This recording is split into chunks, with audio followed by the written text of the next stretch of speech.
Olá, bom dia, boa tarde, boa noite, tudo bem? Tudo bom com vocês?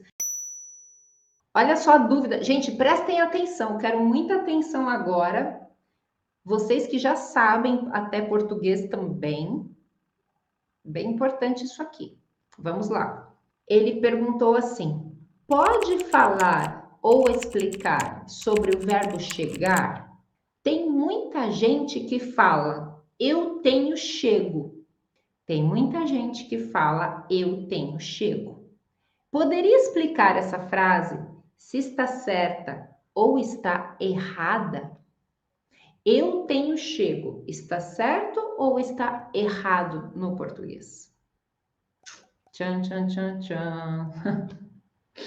Bom, gente, se você quer ser fluente em português, né, falar corretamente, você precisa saber disso. Você precisa saber desses detalhes, destas coisas gramaticais importantes da língua, certo? Quem é aluno fluente aqui, isso que eu vou explicar está no módulo 5.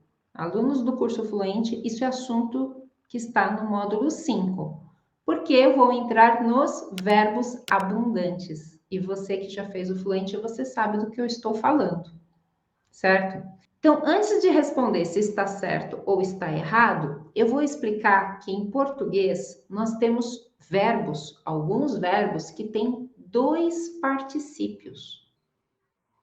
Que, prof? Como assim? O que é isso? Dois particípios? Sim, por exemplo, o verbo morrer, eu posso dizer morto ou morrido. Morto ou morrido, duas formas de particípio, entendeu? Verbo aceitar, eu posso dizer aceito ou aceitado. Ah, limpo, limpar, né? Então eu posso dizer limpo ou limpado. Entregar, entregue, entregado. Então, esses verbos que têm duas formas de particípio, nós chamamos de verbos abundantes. Módulo 5 lá no Fluente, gente. Tenho até aqui, ó, impresso para vocês verem. Conteúdo aqui do Fluente. Fica aqui. Tá aqui tudo impresso, ó, verbos abundantes. Abundantes tá aqui no módulo 5, tá, gente? Então, o que acontece, né? Então, em português, nós temos estes verbos com dois particípios. O particípio regular é aquele que tem a forma ado, ido, como morrido, limpado, certo? E o particípio irregular é esse diferente, né? O morto, o aceito. Então, ele é irregular, tá? A forma regular, esse particípio regular, nós vamos usar com os verbos ter e haver, né? Eles vão funcionar como auxiliares. Por exemplo, ai, professora, você está muito técnica. Calma, calma. Por exemplo, eu já tinha limpado a cozinha quando você chegou. Eu já tinha limpado a cozinha quando você chegou. Perceberam? Eu usei o verbo ter, né? Tinha, ele está no imperfeito, então eu já tinha limpado. E o verbo limpar no particípio regular. Então, verbo ter com particípio regular. Certinho. A forma do particípio irregular, a gente vai usar com os verbos ser e estar. Ser e estar. Por exemplo, ele estava morto quando a polícia chegou. Ele já estava morto quando a polícia chegou. Então, verbo estar e morto, que é um particípio irregular. Perceberam? Então, essa é a teoria, né? A construção teórica. Então, vamos lá, novamente. Particípios com forma regular, ou seja, terminado em ado, ido, nós vamos usar com verbos ter e haver. Lembrando que o haver quase não usamos no português, mas tudo bem.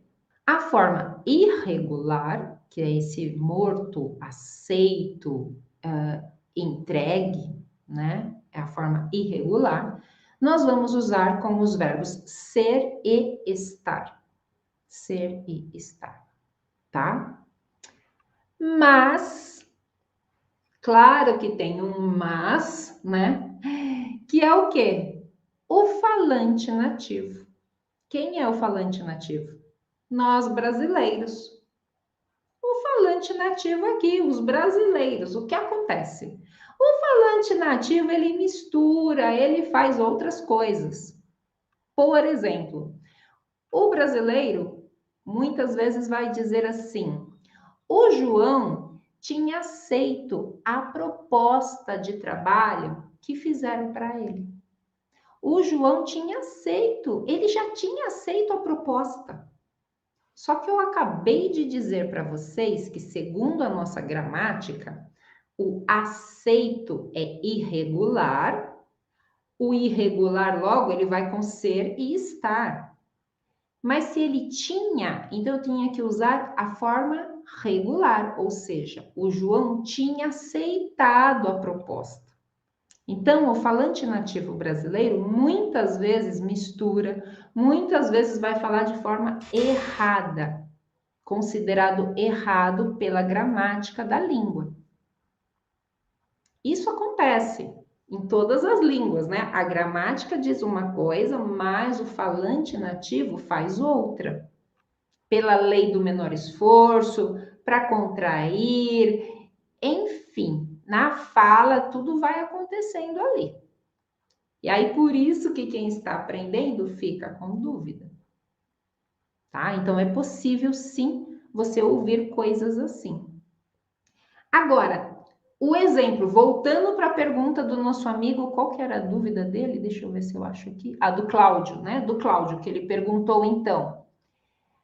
Tem muita gente que fala, eu tenho chego. Eu tenho chego. Aqui, gente, tá errado mesmo. Porque o verbo chegar não é abundante. Já começa aí. O verbo chegar não tem duas formas de particípio. Ele é somente chegado. Então seria, eu tenho chegado atrasado no meu trabalho. Ela tem chegado atrasada no trabalho. Agora eu tenho chego. Isso é criação do nativo. Entenderam? Então realmente isso aqui está errado. Não existe, segundo a gramática da língua. Mas o falante nativo cria e usa e vida que segue. Quando nós falamos, né? E vida que segue. Então, essa é a questão. Vocês nos livros, na teoria, aprendem uma coisa, só que quando chegam aqui no Brasil, vocês escutam outras coisas, né? Porque o falante nativo vai usar construções novas, né? A língua sempre muda primeiro antes da gramática, né? Antes da gramática. Então, o falante nativo já está mudando a língua. E aí, por isso que vocês ficam com dúvidas, tá bom? Agora, vamos ver alguns verbos, então, abundantes para vocês conhecerem? Olha só, eu já falei, então, do aceitar, né? Então, temos aceitado e aceito na forma irregular, ou aceite também. Nós temos o verbo entregar, que daí tem entregado, entregue. Temos o verbo expressar, que daí fica expressado e expresso. Temos o verbo ganhar, que daí fica ganhado ou ganho. Verbo gastar, gastado e gasto. Verbo juntar, que daí é juntado e junto. Verbo limpar, como eu falei, né, que é limpado e limpo. E o verbo pagar, que é pagado e pago, tá? Há também outros, mas esses daqui acho que são os mais usados, tá? Acho que são os mais usados para vocês, ok? Bem, já fiz aqui um bom enfim, acho que uma boa explicação para vocês desta situação, desses dois particípios, né, de verbos que têm dois particípios, conhecidos na língua portuguesa como verbos abundantes. E agora eu quero que vocês pratiquem, que vocês escrevam para praticar, certinho? Talvez foi muita informação, vocês tenham que rever esta aula também para assimilar tudo, mas normal, né, gente? Normal, tá bom? Gente, um super beijo, fiquem bem e até a próxima semana, tá? Tchau, tchau. Tchau, tchau. Um beijo.